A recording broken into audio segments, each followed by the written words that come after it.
I remember stalking him, he was chasing me, I ran. We tried to call him and stuff, and he had literally vanished. He was fighting a few demons.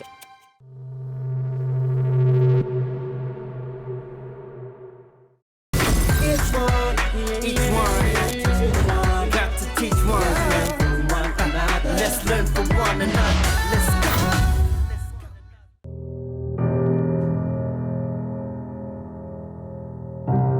Igama lami nguLunga Ncala waKaNdlovu. I was born in Mlazi, KZN. 19-year-old beautiful woman gave birth to me, and my father, also of similar age, was eThekwini naye waseMlazi. My name actually kind of signifies and covers a little brief glimpse into how I came about. So when she was sitting in the hospital after giving birth to me, she held me in her arms and she said a little prayer to God, Wati Kuzolunga. Because she was worried and thinking, what am I gonna do now to take care of this beautiful child that God has blessed me with while I'm 19 years old? So she said a prayer of hope, prayer Wati Lunga. And then she gave me the name Lunga. My father was an alcoholic. I only know this term now as a grown-up, but as a young child, all I knew was that every time was what he was drinking. So Baba, every time I was on I get so excited and happy. Like I have little memories of it. And Lakona was convenient because like Lakona was just a walk away from Ekaya. And growing up with my uncles, because I grew up Kamama, like every other child who's born to teenage parents. So I knew my grandmother as Umama and I knew my grandfather as Ubaba. I was about, as young as I remember, 5, 6, when I was then being informed that, no, this is not your brother, it's your uncle. When I started being told that this is not your mother, it's your grandmother. I'm like, oh, so then my uncles, who I thought were my brothers, they've got their own mother and father. My uncles, they would tease me. At you know, or at that time, I didn't know all these things. All I knew and all I wanted was to see my dad and be with him all the time. Walking to go and see him was something I looked forward to. My grandfather had a rule to was 6 p.m. and I'll be at Kandlove and I'll try and create stories for them to call my grandfather and say, no, Lunga, or Lunga is not feeling too good in the or something, just for me to spend the night there. And as I do this, you know, my dad would go in and out of the house, and the jokes started continuing on with my uncles and people around about my father, his drinking habits. And when I started going to school and seeing other kids having their dads come through for sports days or their dads come through for something like this, I started asking myself questions. Why don't I have that? So my father's father used to come to my cricket games. Because I didn't understand why is it that seems not to have the time for me, or seems to be okay not having the time for me. Not knowing, but questioning if ngiphelele yini khona la ngishoda khona, why is it that kukanjena. Never understood why he never called me. I never understood why he wouldn't come and fetch me. I left KZN. At the time, I'm 10 years old. I don't understand. Like, I mean, I'm thinking I'm going to visit Polokwane, but I'm staying there. I've always wanted to do that, but I don't think I was ready. I don't think I wanted to. I'm still trying to reach out to this guy who's called my dad and try and connect with him. And I was very unhappy, but I learned how to pretend to be happy.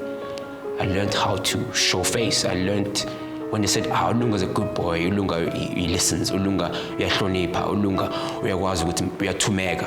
I'm like, oh, okay, so I kept those things going. I became a master manipulator over time. My stepdad, he's the man who had a choice, and he made a choice to love me and accept me and be a father to me. I'll always love and cherish him for that.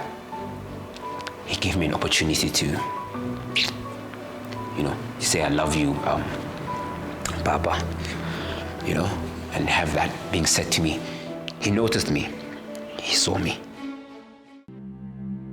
I went to an Afrikaans high school, so there was always a clash between, the black kids and the white kids, and also with teachers too. My mom asked me to go to the office and go and get, I think we're going to change Nyana from the previous term or the previous month of school fees. But Lunga then went there and he made it about himself. I wanted to get that money. And we started a huge fight with the principal. And then, threw the black card out there very hard and very aggressively. I got so angry and I wanted to square up with this man. I wanted to show him who I am. So my friend and I went to vandalize his car. We picked it up, we painted on it, we scratched it, we drew on it, we actually wanted to set it on fire. But doing all of this, I was born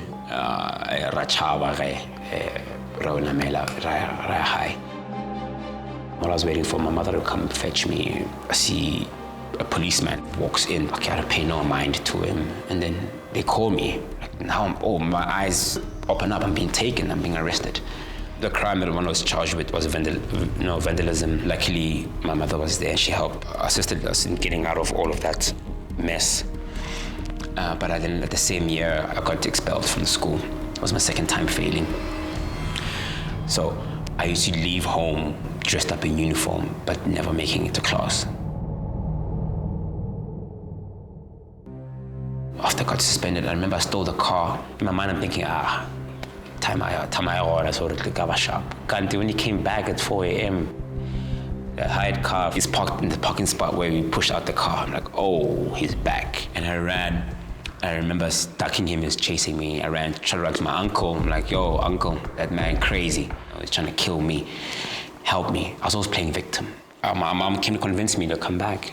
And I came back and this man gave me the biggest whipping of my life. For me, that felt like the biggest act of love I've ever seen for him. Sounds strange and twisted, I know, but he matched the pain I've been feeling inside.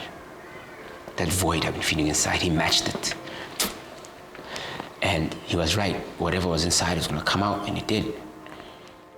And he said, sit down. I'm gonna talk now.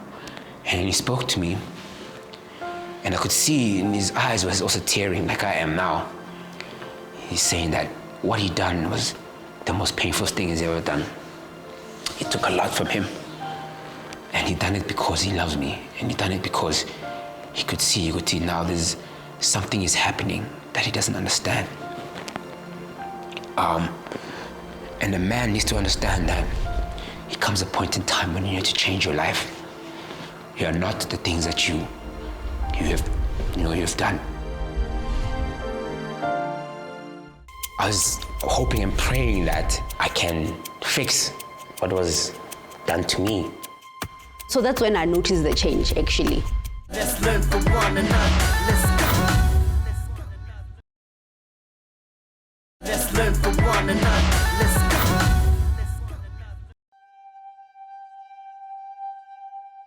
go. 2003, I started my new life at St. Mark's College.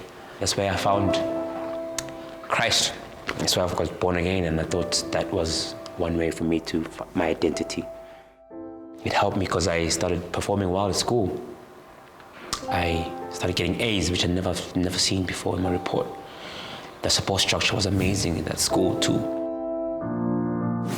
He was actually the president of the school, right? So he was the leadership skills were quite good at that time. I think I was in grade 11 and he was in grade 12. So I used to look up to him, and I think most of the school actually did, because he was quite a leader and very charismatic. I was the chairperson of the sports committee.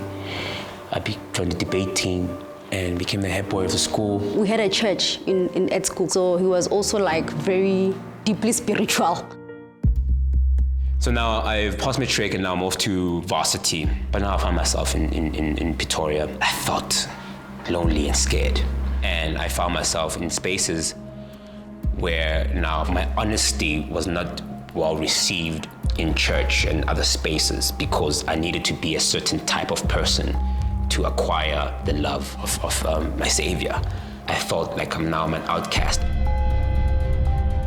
As I went on now, I just wanted to laugh and be happy, and I knew what made me laugh and made me happy. Now I'm in Pretoria all by myself, started smoking, started getting, high. Well, they left high school before us, and then I reconnected with him when I came to varsity in Pretoria. He invited me to his flat, so I went there. So that's when I noticed the change, actually. Maybe something say longer was a user that could not be alcohol or just smoking cigarettes. That kind of led me to make other friends and look for other things in other spaces. I won't even lie about how I got involved with hard drugs. It came about as I saw the cool people, cutting lines, and I saw the cool people popping pills, and I wanted to be them. I wanted to be with them. It's cool. I want to party. And I touched it and I cut the first line. All my insecurities, all my shortcomings, all those things disappeared. Whether I'm light or not light, it all vanished, and I wanted that more and more. Then it was quite prevalent and clear there is something that he must be using. Like, would be sitting somewhere and then he would disappear and then come back in a different mood, like more charged up. So he had a lot of disappearing acts. So that's when I was like, no, this person must be on something. Lunga is someone that was challenged with drug addiction.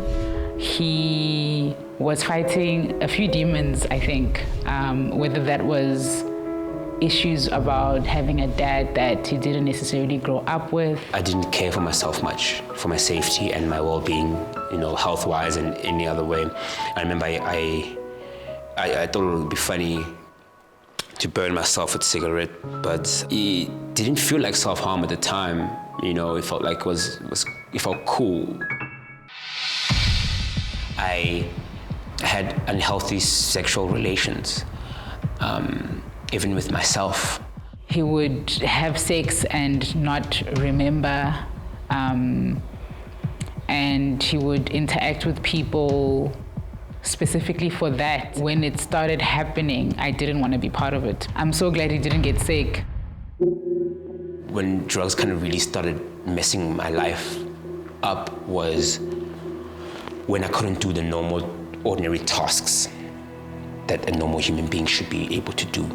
At this time, in between this time, my daughter, my firstborn child was born. I was hoping and praying that I can fix what was done to me. Praying that, God, please teach me how to love this person. Please, oh God, I'm praying that I do not do what my father has done. And I pray that she may see me as sufficient for her. I think the absence of a father to Lunga specifically played a role where he had to be present as a man himself, because I think he ended up being not present to his kids at some point. There was a long time where he wasn't the dad that he didn't get as well. Me staying in or going into my drugs, that feeling I felt, because when I'm high, I don't have doubts, I don't have insecurities, I don't think of my dad and how I'm not with my kids. Things got really dark, so much that even my mother chased me away from home, saying that love ends. And now I'm threatening the safety of my little brother because of the things I would get up to and want to do when I'm high, where she felt like she had to make a choice between which child does she save and which one does she let go of. But initially that morning I'd already walked about 20 kilometers because I wanted to try and get help, go to a rehab, spend some time calling. There was no place for me to go to that could take me in. He literally just vanished. We tried to call him and stuff, and he had literally vanished. And that's when I think he moved to PE at the time. And then he sent me a text when he was that side to say, look, I know I just vanished, but it's because I'm trying to, sort out my life, and I'm actually a drug addict. So that's when he came clean. She pushed, and gently, but she pushed. To see his father as him, as himself. Let's learn from one another. Let's go. Let's learn from one another. Let's go.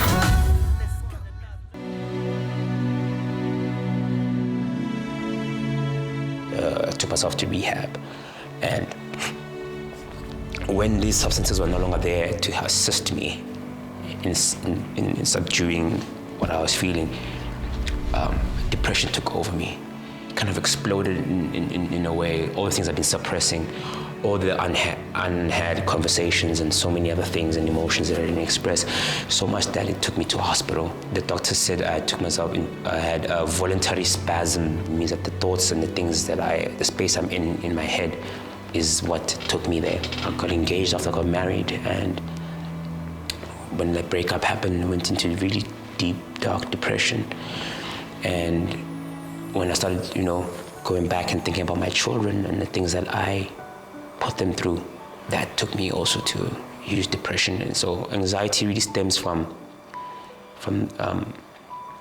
avoiding to heal, avoiding to deal, avoiding to come face to face with these emotions that I've just expressed now, and it crippled me. Then we reconnected again, and that's when he reached out to say he needs help. Mastangana, we kind of really were both tired of pretending and tired of everything, so we kind of were open and honest to each other, just the way we were. We didn't really care how it presented myself towards her. He was like, look, I know you're a coach. I don't know how you're gonna help me, but I need help. I want to heal. I want to be okay. I'm tired of living like this. She came over to my home and helped me get over certain aspects of things in my life. She literally held my hand through other aspects, and other ones she didn't literally let go of my hand and said, no, you need to walk through this by yourself. So she's been remarkable in that sense. There's one event which I can recall with Nzalama where she actually fought me on it to make sure that it happens, was to spend a day with my son. She pushed, and gently, but she pushed. And she guided me there because it was a place of anxiety for me. It's a place of hurt for me. I think him having a non-present dad made him become a bit distant to his kids.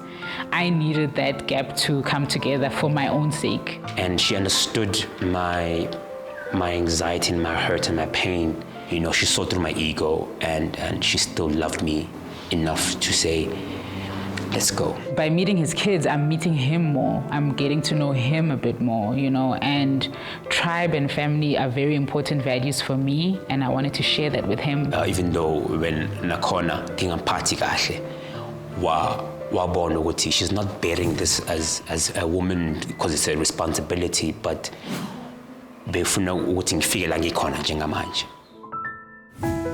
So what came out was that the narcotics were just really a symptom of a deeper issue, which was the fact that he didn't have a father figure present, and he had an identity crisis. And therefore, when he was living the type of life it was basically to just reach out, and it was a cry for help, basically. There was also a time where I would help in the form of exercises, because I am a coach, and in terms of being an intuitive spiritual guide, where I would share exercises with him, whether it was breath work, whether it was certain music for meditations. She also introduced me to that my father wound is the source of my pain, or the source of all of this mess. She kind of helped navigate through that. Without her, I was not going to be able to kind of start that journey. That's why it's important whether the father is alive or not alive. But if there's that connection, if there's that acceptance and warm, that is sufficient. Like, I'm not blaming him I'm not blaming him. I'm just saying he needed to be accountable for his role, like I'm accounting for my role in my own life. I believe Lunga has gotten over the fact that his father was absent. And I think he's gotten over this because he's understood himself and why he was hurt. And by virtue of understanding and also forgiving himself for the things that he did, not necessarily to his dad, but to himself and to other people, he has been able to build compassion for his father and to see his father as him, as himself. My journey of healing has been a very long one, very long, hard, tough, and lonely one at times in the beginning. But of late, my journey is taking me across Africa. My journey of healing is taking me across Africa. I found cycling in PE, and I found a newfound strength within myself. So I started this campaign of cycling across. I wanted to fight for gender-based violence because I felt some association with abuse and help other people to heal. Not realizing that everything that I was trying to do under my organization of Right Abuse was literally kind of looking at me. You know, I speak about his identity and her dignity. I didn't know who I was. So I had to go through the rediscovering of who I am. First, I just destroy who I thought I was and learn who I am. So my journey of self-discovery has not been an orthodox one, but now, 2020, it's kind of really moved into a streamline. I don't want to keep all of this inside of me now. There's no more shame inside of me. So I can express my truth and live in my truth and my reality and not be consumed by it and want to run away from it. That's where I am in my healing now. So healing is very important to an individual. And I speak this in the larger context. We are all broken in one way or another. So also healing, you bleed on other people. That's the thing. So like, let's think about it physically. If and I come to you and I sit in your house and I don't even have a bandage on or anything, then when I leave, my blood is there, right? So it's the same thing. If you haven't healed, what you do is then you bleed on others. And that's why when you find yourself with, like with some people, out of the blue, and you're like, what's happening? Why are you being harsh or whatever? It's because something so they start projecting the pain. So that's what I mean by saying if you don't heal, then you bleed on people. So it's very important to do the healing.